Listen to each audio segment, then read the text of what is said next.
In this podcast episode, Ben Shapiro delves into what he claims is the most significant political scandal of our time: the current state of President Joe Biden's mental and physical health. Shapiro argues that Biden, who he believes is effectively brain dead, is still occupying the presidency, raising serious questions about the functioning of the U.S. government and the implications for both domestic and foreign policy.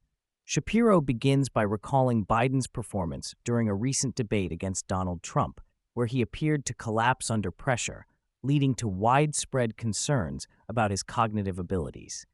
He suggests that the Democratic establishment has recognized Biden's decline and is now attempting to distance itself from him, even as he remains the sitting president. Shapiro emphasizes that Biden's incapacity has ramifications not only for the United States, but also for global stability, as adversaries like China and Russia may perceive a lack of leadership. He points out that the Vice President, Kamala Harris, has a constitutional duty under the 25th Amendment to assume the presidency if Biden is unable to fulfill his responsibilities. However, Shapiro argues that Harris has not taken this step because doing so would tie her to Biden's unpopular policies and tarnish her image as a change candidate. Instead, she continues to present herself as a separate entity from the current administration, despite being the sitting vice president.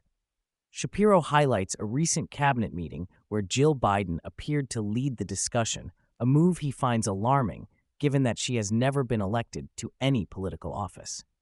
He contrasts this with historical precedents, noting that even Edith Wilson had to maintain the illusion that her husband, President Woodrow Wilson, was still capable of leading the country.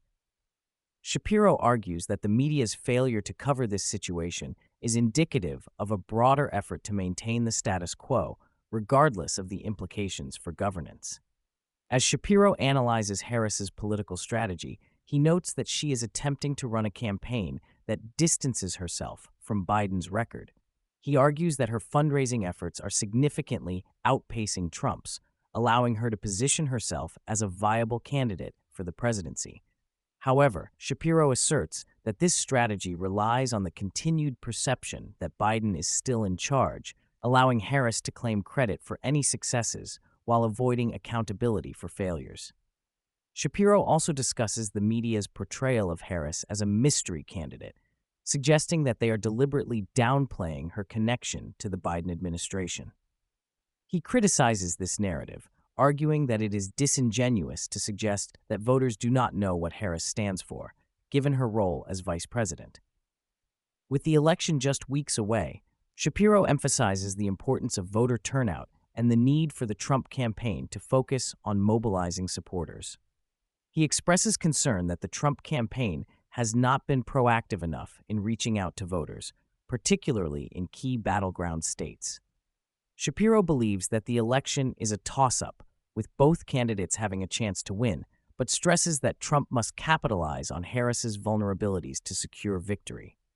He also touches on the potential for external events to influence the election, noting that the current geopolitical climate may be affected by Biden's perceived incapacity. Shapiro argues that the lack of strong leadership could embolden adversaries and create instability, further complicating the election landscape.